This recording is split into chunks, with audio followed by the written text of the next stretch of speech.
Günaydın. Günaydın arkadaşlar. Hepiniz hoş geldiniz. Bugün Tubik'le beraber Saraybosna'dan Mostar'a gidiyoruz. Şu an buranın saatiyle sabah saat 5. Şöyle güzel ışıklandırılmış City Hall önünden sizlere merhaba diyoruz. Sabahın köründe soğuk olmasını beklersin ama hava yine soğuk değil. Bakalım bu gece soğuk olacakmış Saraybosna. Soğuğuna denk gelecek miyiz? Videoyu beğenmeyi, kanala abone olmayı unutmayın. Tramvaya gidiyoruz. Hadi bakalım.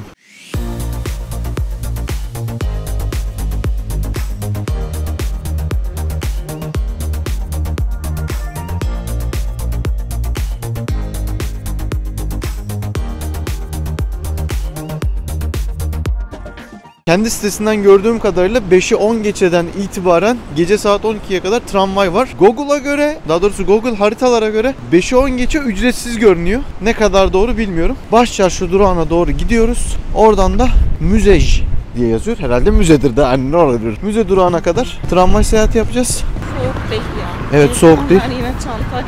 Mostar'a bileti online olarak siteden alabilirsiniz. Aynı zamanda güvenli alım için ülkemizin uygulaması olan o bileti kullanabilirsiniz. Yani bu bir reklam değil ama Türk bir uygulamanın da Mostar'a bilet satıyor olması en azından içinizi birazcık rahatlatıyor. Ama ben tabii ki de gittim orijinal sitesinden aldım. Fiyat farkı oluyor çünkü bayağı fiyat farkı oluyor. Tramvay durağına geldik. Tramvay durağımız Başçarşı tramvay durağı. Zaten bu şekilde Başçarşı diye yazıyor. Hemen zaten şu karşıda Sebil'i görüyorsunuz.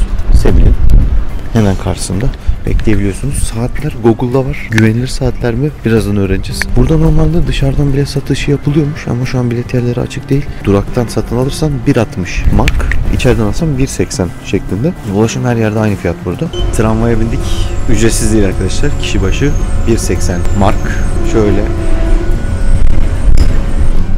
Gidiyorsun. Yaklaşık bir 10 dakikalık tramvay yolculuğu sonrasında otobüs istasyonuna geldik. Yiyecek bir şey yok, haberiniz olsun. Sadece bir tane kahve satan bir yer var ve abur cubur alabileceğiniz bir tane otomat var. Buraya geldiğimizde şunu öğrendik ki burada artı olarak sizden kişi başı 1 euro istasyon vergisi alıyorlar. Haberiniz olsun, böyle bir şey de var. Yanınızda ona göre nakit getirin. Kart geçiyor mu emin değilim. Bileti verirken, daha doğrusu ödeme yaptığınız vergi makbuzunu verirken hangi perondan kalkacağını söylüyor. Bizimki 12 numaralı peronmuş. Saat 6'da kalkacak. Tuvaletler saat 6'da açılıyormuş. Haberiniz olsun. Bizim de otobüs 6'da. Tuvaletimiz gelmezse gayet iyi durumdayız. Şu kedinin suratı ne kadar güzel ya. Bakmıyor. Bunlar pisi pisi bilmiyor.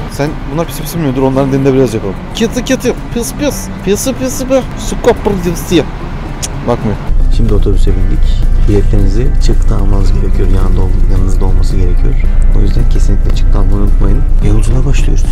Hazır mısın? Uzun bir yolculuğa. Hadi gidiyoruz. Gidiyoruz mu? Evet, gitmiyoruz daha. 6 dakika var. Çok güzelsin ya.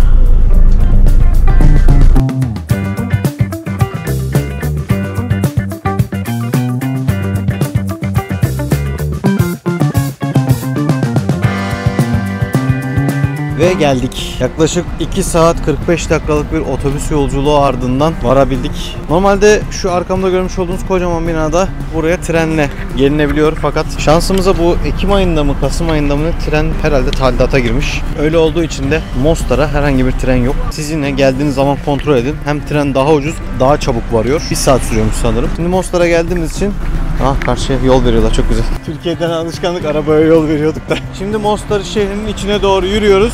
3-4 dakikalık yürüme mesafesinde burek yemeye gidiyoruz. Size de o sırada Mostar'ın güzel manzarasını gösteriyorum. Hangisini kabul ederseniz.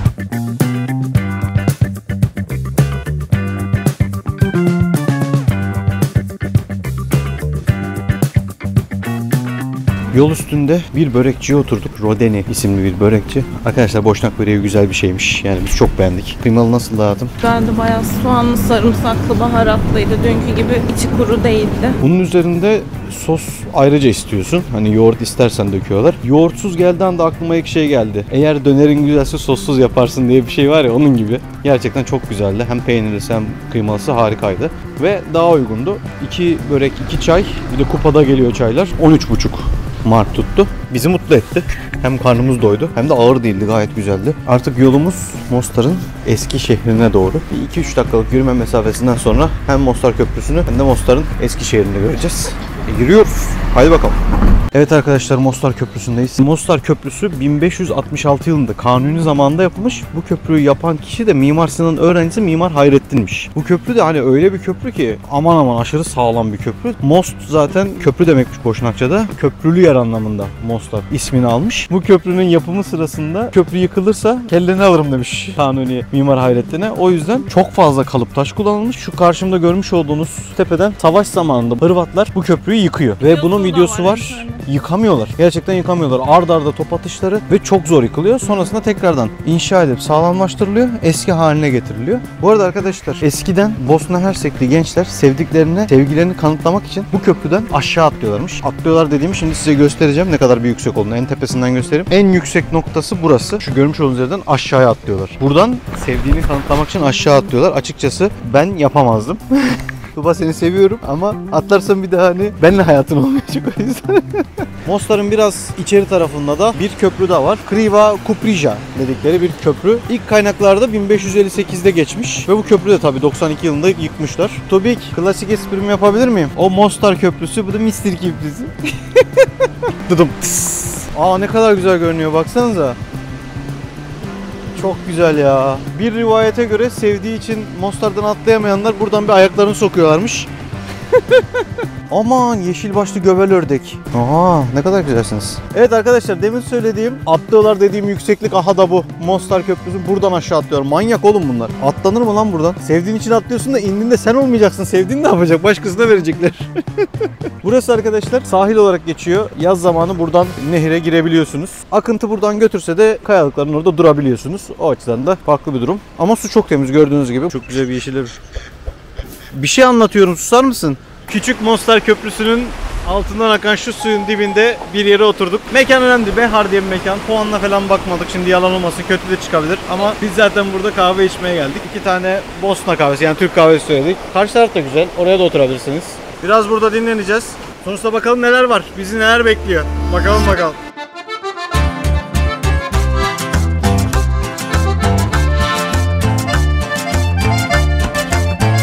Mostar Köprüsü'nün hemen karşısında bulunan Lučki Köprüsü'nde otobüs bekleyebiliyorsunuz. Bu otobüste de yakında bulunan Blagaj diye bir bölge var. Oraya gidebiliyorsunuz. Köprünün bittiği yerde şu şekilde Mostar Bus yazıyor. Aynı zamanda burada saatleri de mevcut. Gideceğiniz yerinde buradan bakıp saatlerini görebiliyorsunuz. Blagaj'a giden numara 10 numara ve 12 numara. 12 numara sadece belli saatlerde var. Onun dışında yok. Buradan yaklaşık bir 13 kilometrelik mesafe. Gittiğimiz zaman orayı göstereceğiz size. Hele bir gidelim, bak nasıl bir yer. Görün bakalım. A few moments later. 25 dakikalık bir otobüs yolculuğunun ardından Blagaj bölgesine geldik. Blagaj bölgesinde zaten gidilebilecek belli bir yer var. Buna nehrinin bittiği bir yer var. Buradan mı gidiliyor? Dur, saçma sapan bir yere girmişiz. Bu arada bineceğiniz otobüs bu ha. 10 numara, görüyor musun? Buna bineceksiniz. Otobüs durağının hemen indiğiniz yerden yolu takip edip dümdüz gittiğinizde şöyle bir yol hatta. Şuradan yürümeye başlıyorsunuz. Direkt hem tekkenin olduğu hem de mağaranın olduğu bölüme doğru gidiyorsunuz. Bir mağara var. Mağaraya giriş botla oluyor sadece. O yüzden spor ayakkabıyla falan gelmeyin. Şaka botla derken bayağı bildiğin su üzerinden gitmek gerekiyor.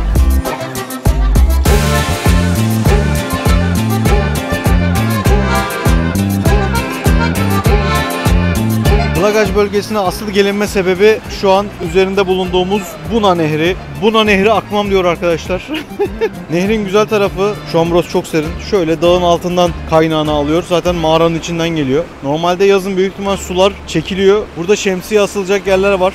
Büyük ihtimal buraya kadar sular çekiliyor. Ama şu an gürül gürül. Burada nehrin tam sonuna geldiğinizde Blagaj tekkesi var. İsterseniz oraya girebilirsiniz. Yolun eğer sol tarafından gitmeye devam ederseniz tekkeye varıyorsunuz. Ama sağ tarafından gittiğinizde de mağaranın yakın tarafına inebiliyorsunuz. Tekkeye giriş ücretli. Ne kadar bilmiyorum. O tarafa geçeceğiz zaten. Ama önce bu taraftan bir ücretsiz olan yerden görmek istedik. Önce bir bakalım. Ondan sonra karşıya girip girmeyeceğimize karar veririz. Çünkü karşıdan da güzel görünüyordur belki, bilemiyorum. Normalde buranın havası iyi.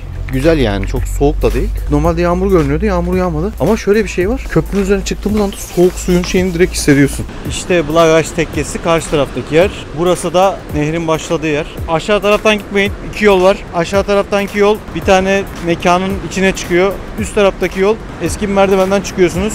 O bu tarafa doğru çıkıyor. Şurası tekke, şu karşıdaki yer. Biz şu ortadaki köprüden geçtik. Buraya geldik. Şurası çok güzel ya. Minik bir şelale. İşte bak yazın gelsem bot turla şu içeri girmek isterim. Bayağı güzel bir yer. Şuraya baksana. Şuradan bir inelim bakalım nasılmış. Oo, buradan bayağı dibindeyiz bir de. Aşırı korkunç. Mağarada şurası. Buna mağarası. Nehrin adını da oradan alıyor. Nehir oradan başlıyor. Buradan gidiyor ya. Nasıl bir şey ya bu? Bak tekkeye gitme para veriyorsun. Burada fotoğraf çektiriyorsun. Öyle bir şey var. Burada abi bak bedavaya kendi çekiyor. Bakınız Tuğba kalmış orada. Tuğba mı unutmuşum ya?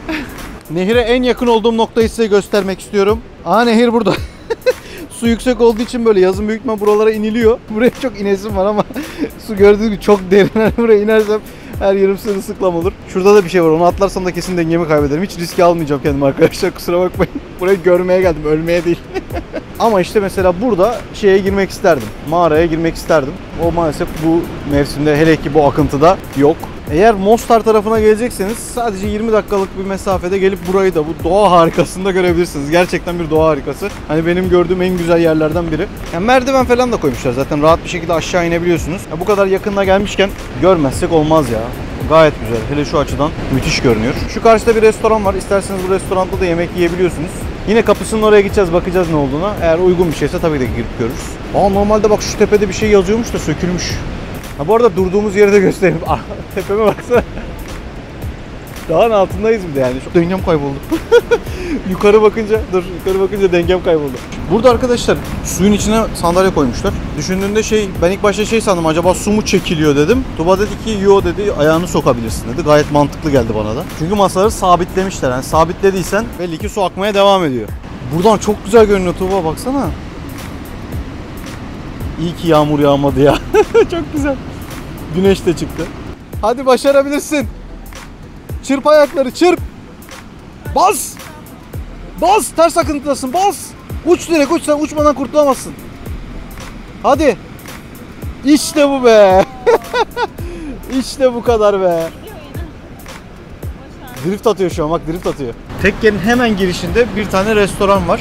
Hatta göstereyim neresi olduğunu. Şu köprüden geçtiğinizde, bu dünya güzelliği geçtikten sonra şuradan hemen geçiyorsunuz, burası. Oturduğumuz yer çok güzel. Böyle arkada suyun dibinde. Hafif serinlik var ama hava da sıcak, garip bir şey. Hani terledim ben açıkçası. Çok kalın olduğu için üstüm. Birer kahve içeceğiz. Burada biraz vakit geçireceğiz. Sürekli Türkiye'de olduğundan daha fazla Türk Evet, kahvesi. çok fazla kahve içiyoruz. Burada dedik, biz Bosna kahvesi istiyoruz dedik. O da dedi ki bizde fark etmiyor, Türk kahvesi diyoruz biz dedi. Dedim eyvallah, hiç problem yok benim için. Bu arada isterseniz tekkenin içini girip görebilirsiniz. Kişi başı 5 euro. Yani biz tercih etmedik. Çünkü içeride asıl görülme sebebi demin karşıdan gösterdiğim o balkon alanında fotoğraf çektirmek. Bu arada içeriği gezmek istiyorsanız bu tabii tamamen kendi tercihiniz. Biz tercih etmedik. Fotoğraflarına baktığımız kadarıyla çok da görülecek, 5 euroya değecek, 2 kişi için 10 euroya değecek bir yer gibi durmadı bize. Ki yorumlara baktığınızda da genelde aynı şey söyleniyor. Eğer tekkeye girmeye gelmediyseniz karşıdan fotoğraf çektirebiliyorsunuz. Karşıda bir sürü yer var. Oturduğumuz yerin adı da Milinica Restoran. Buranın yemekleri falan da iyiymiş galiba. Bilmiyorum, şu an kahve içiyoruz. Duruma göre bakacağız. Burada arkadaşlar kahveye doyduk. Sunumsuz yakalanmadılar en azından. Neler bekliyor bizi Tuğba Hanım? Bakalım. Servis bekliyor. Biz bu restoranda otururken dedik ki yemek yiyelim. Sonuçta akşama kadar yiyemeyeceğiz. Bir de saat 9 gibi falan Saraybosna'da olacağız. Ve yemek söyledik. Burada sığır pirzolası diye bir şey varmış. Sadece 20 mark, yani 10 euro. Tuğba'nın söylediği de pleskavika, zaten buranın ünlü köftesi. Bunun da fiyatı 17 mark, 8,5 euro yapıyor. Porsiyon aşırı büyük. Yani ben bu kadar büyük bir şey beklemiyordum. Şöyle Tuğba bana oradan küçük bir pleskavika kes bakayım. Akşam yiyeceğim zaten de. Gerçi gerek yok, aldım ben. Çatalımla aldım direkt. Oha çok güzel. Biz buraya otururken çekinmiştik. Çok fazla insan yok diye. Biz buraya oturduk. İnsanlar geldi. Şu an tek elimle kesebiliyor. O kadar güzel pişmiş. Fiyata göre efsane. Benim dediğim parmak bu işte. Peynir gibi. Sadece patatesten çok mutsuz. Buradan bulursam. Aşırı güzel. Safranlı pilav var. Hiç yememiştim. Bir tadına bakacağım nasılmış. Değişik bir aroma var ama bizimki daha güzel. Normal pilav daha çok hoşuma gider. Şimdi biz bunları yiyeceğiz. Bu güzel hanımefendiyle birlikte şöyle şu ördeğin dibinde, şu ördeğin de yanında, şöyle suyun dibinde yemeğimizi yiyeceğiz. Tuba Hanım ne yapıyorsunuz? Mesaj mı atıyorsunuz? Mekandan kalktık. 2 kahve ve yediğimiz yemekler toplam 47 tuttu. Yemekler 37, kahve 5, 10. 19 euro yapıyor 2 kişinin dolu dolu bir yemeği. Bu bayağı uygun bir şey. Böyle turistik bir yerde genelde saplarlar ama fiyatları gayet uygun tutmuşlar. Otobüse doğru yürüyoruz. Mostar'ın merkezine geri döneceğiz. Hemen durağın biraz ilerisinde bir anıt bölümü yapmışlar. Bu 92-93 sırasında savaşta ölenler için tek tek isimlerini yazmışlar. Böyle bir anıt yapmışlar ve düşünün şurada şöyle göstereyim size. Hani bir tane anıtın içinde ne kadar çok isim yazıyor, ne kadar çok insan öldürmüş. Buradan anlayabilirsiniz ki şu karşıdaki evi göstermek istiyorum. Çok eski bir ev. İçinde hala yaşayan da var. Kurşun izlerini de hiçbir şekilde kaldırmamışlar. Bu da tamamıyla yaşananları unutmamak için Bosna'nın genelinde yapılan bir şey. Bunu da size göstermek istedik. Otobüsle Mostar'a geri geldik. Mostar Köprüsü'nün hemen dibinde ilk mekan olan buraya oturduk.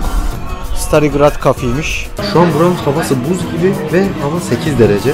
Saraybosna ise şu an 2 derece. Yani biz gidince ne yapacağız çok merak ediyorum. Bayağı bir sıkıntı olacak ama yapacak bir şey yok. Şimdi burada oturduk. Otobüsümüze 1 saat var. Bir kahve içeceğiz. Sonrasında bir 15-20 dakika yürüme mesafesinde otobüse geri döneceğiz. Şansımıza tam dönerken fena bir rüzgar, çok fena bir yağmur başladı. Koştur koştur otogara geldik. Zaten oturduğumuz mekan da kapandı. 5'te kapanıyor arkadaşlar. Kış zamanı haberiniz olsun. Burada da kişi başı 1 euro. İstasyon vergisi alınıyor. Aynen. O sabah ne yapıyor? Dalmıştı. Sabah ödediğimiz gidiş dönüş değilmiş. Mostar'da kışın saat 5'te hayat duruyor arkadaşlar. Haberiniz olsun. Ona göre planınızı yapın. Eğer kışın gelecekseniz de 5 çeyrek galiba ya da 5.30 böyle bir otobüs var. Onunla binip dönersiniz. Size tavsiye. Yaz şimdi not al. O şekilde döneriz. Tamam. Yine 2 saat 45 dakikalık bir yolumuz olacak. Tabii o sizin için bir an gibi geçecek. Ne güzel. Keşke bizim için de öyle bir an gibi geçse değil mi? Bu arada arkadaşlar burada eğer bekliyorsanız Wi-Fi şifresini veriyorum size. Tamamen şans eseri buldum. Stanica Free yazan bir tane Wi-Fi var. Oraya 1, 2, 3, 4, 5, 6, 7, 8 yazın direkt bağlanıyor. İyi de çekiyor. Haberiniz olsun. Bu kıyada kimse yapmaz size. Buradan son otobüs saat 6 çeyrek geçe ve kapısında sıra oluyor. Eğer 2 kişi birlikte oturmak istiyorsanız sıraya girin. 15 dakika önce yanıma. Aynen. Yol karanlık olacak, size yol çekemeyeceğim. Ama sizi şimdi bundan sonra nereye götüreceğiz? Cevap köfte. Arkadaşlar biz dayanamadık, kendimizi otobüsten aşağı attık. Çünkü o kadar sıcaktı ki yani böyle bir şey olamaz. Baktım telefondan tramvayla aynı rota üzerinde. Ya dedim tramvaya ha 10 durak önce binmişim ha 5 durak sonra binmişim hiç fark etmez. Ki zaten eğer otogarda inip tramvaya bineceksiniz Başçarşı tarafına merkeze gitmek için bir 15 dakika yürümeniz lazım. Burada da kar yağmaya başlamış ve oralar birazcık tenha oluyor. Netzarici diye bir durak. Şöyle yukarıda tramvayın dakikaları da yazıyor. Şimdi tramvaya atlıyoruz ve artık çok acıktık, yemek yiyoruz. Yorgunluktan acıkmadım bile. Geldiğiniz eğer tren varsa ne olur tren tercih edin. Hem rahat rahat gidersiniz. Maalesef ki bizde yoktu. Benden size tavsiye. Tramvaydan indikten sonra Cevapznika Zelyo isimli mekana geldik. Normalde ben Tuğba'nın bugün öğlen yediğinden yiyecektim ama kalmamış. Sadece cevap köftesi varmış. Tuğba'ya 5 tane bana 10 tane söyledik. Yarın yine zaten bir cevap köftecisine gideceğiz. Orada Leskavika yiyeceğim. Fena bir açlık var üzerimizde. Saat çünkü buranın saatiyle 9.30 oldu. Türkiye saatiyle 11.30. Yiyip yatacağız. Aynen yiyip yatacağız direkt. Yoğurttan yemeyeceğiz. Tuğba da kendine direkt bir tane yoğurt söyledi. Burada fiyatları da size söyleyeyim. 5 tane cevaplı köfte 6, 10 tane 12, 18 böyle gidiyor. Yoğurt 2 mark gayet uygun. Bakalım nasıl bir şey gelecek. Çok aşırı aç olduğum için şu an ne gelse ben zaten yok edeceğim gibi duruyor. Geldi köftelerimiz, şöyle göstereyim size. 10 tane köfte bu şekil, 5 tane bu şekil. Yanında da kaymak ayrı geliyor. Yanında kaymak gelmiyor. Siz kendiniz ayrıca söylemeniz gerekiyor. Haberiniz olsun. Şöyle hemen bir köftenin tadına bakayım. Çok lezzetli. Şimdi kaymağa bakalım. Bu kaymak da sevdiğimiz gibi. Tuğba zaten direkt başladı gördüğünüz gibi. Şimdi biz bunları yiyoruz. Sonrasında bakalım neler bekliyor artık bu saatten sonra bilmiyorum. Toplam hesabımız 22 mark tuttu. Yani 11 euro. Yani kaç TL? Yani kaç TL? 400 TL tuttu. Ben tıka basa doydum açıkçası ki bayağı da açtım. Yani tavsiye ederiz, buraya gelin. Şimdiye kadar bizim geldiğimiz Balkan ülkelerinde herhalde en ucuzu burası. Parası bizden değerli olmasına rağmen bayağı uygun fiyatlar. Benim bu ülkede en çok sevdiğim şey turist yerine gitsen de, şehrin içine girsen de, ara sokağa da girsen fiyatlar hep aynı. Hiçbir şekilde bir fiyat değişikliği yok ki cevapçılardaki fiyatlar da aynı. O açıdan gayet güzel. Yemeğin üzerine ben bir tatlı yiyeceğim. Tuğba da oturacak. Slatkarnika Badem diye bir mekana geldik. Ağzına kadar dolu. İçeride de çok fazla müzik var, o yüzden dışarıdan çekeceğim. Tüm yerel tatları burada bulabilirsiniz. Puanı da gayet iyi. Biz buranın tufahiya dedikleri bir tatlısı var. Ondan ve bir tane de buranın kendi bizimkinden farklı olan baklavası var. Ondan söyledik. Üşüme pahasına kendimi dışarılara attım. Burada da yemeğini yemiş ve yorgun bir Tuğba Hanım var. Burada bu arada birçok çeşit tatlı var. Hatta burada benim en çok dikkatimi çeken bu yereller dışında fıstıklı trileçe yapmışlar. Şunu başka yerde görmezsem burada bir tadarım. Yani yarın çünkü başka bir tatlıcıya gideceğiz ama orada belki vardır, yoksa ben bunu tatmak isterim. Tatlarımız geldi. Bu arada fotoğrafta göründüklerinden çok büyükmüş. Şöyle bir tane baklava, hani bir baklava diliminden 2 tane varmış gibi. Tufahiye da böyle büyük bir şey. Şimdi nasılmış çok merak ediyorum. Bunu umarım severim gerçekten çünkü çok büyük bir şey. Bakalım neymiş. Ayva tatlısı çok güzel. Ben çok beğendim. Ben ayva tatlısı seviyorum zaten. Şimdi ben baklavanın tadına bakmak istiyorum. Baklava da cevizli. Bildiğin cevizli kuru baklava. Bence çok güzel ev baklavası. Gayet güzel ikisi de. Şimdi yavaş yavaş çayımızla birlikte bunları yiyeceğiz. Toplam hesabı da söyleyeyim size. 2 tane tatlı, 1 tane çay 13,5 tutuyor. Euroya vurursanız da 6,5 euro gibi bir şey yapıyor. Mekandan kalktık. Mekanı çok beğendik. Bayağı lezzetli ve ucuz. Yarın gideceğimiz bir tatlıcı var. Beğenmezsek orayı buraya geliriz yine de hatta Tuğba. Böylelikle artık odaya dönüyoruz ve Mostar videosunun sonuna geliyoruz. Arkadaşlar Yeto. şimdi Mostar'la ilgili şunu da söylemek istiyoruz. 3 saat gidiş, 3 saat dönüş bir otobüs yolculuğu var. İyi düşünün. İyi düşünün. Çok güzel bir yer. çok Gerçekten mutlu görülmesi olduk. gereken bir yer ama keşke tren çalışıyor olsaydı. Keşke tren çalışıyor olsaydı. Biz çok yorulduk ama çok da mutlu olduk. Ayrı bir şey. Şimdi onu da inkar edemeyeceğiz. Sadece ne fark etti? Çok yorulduk.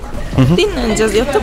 Ekstra belki bir yerlere gidebilirdik. Onu bugün yapmaya karar verdik. Oldu. O da çok büyük bir kayıp değil. Yarın Hani devam siz ederiz. de karşılaştırma yaparken buna göre yapın. Saraybosna videomuz zaten şu an kanalda. Onu da izleyebilirsiniz. Umarım eğlenmişsinizdir. Umarım beğenmişsinizdir. Umarım Mostar'ı, Blagaj bölgesini sizlere güzelce göstermişizdir.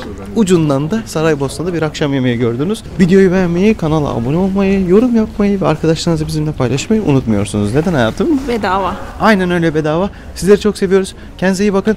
Görüşürüz. Bye. Bitti.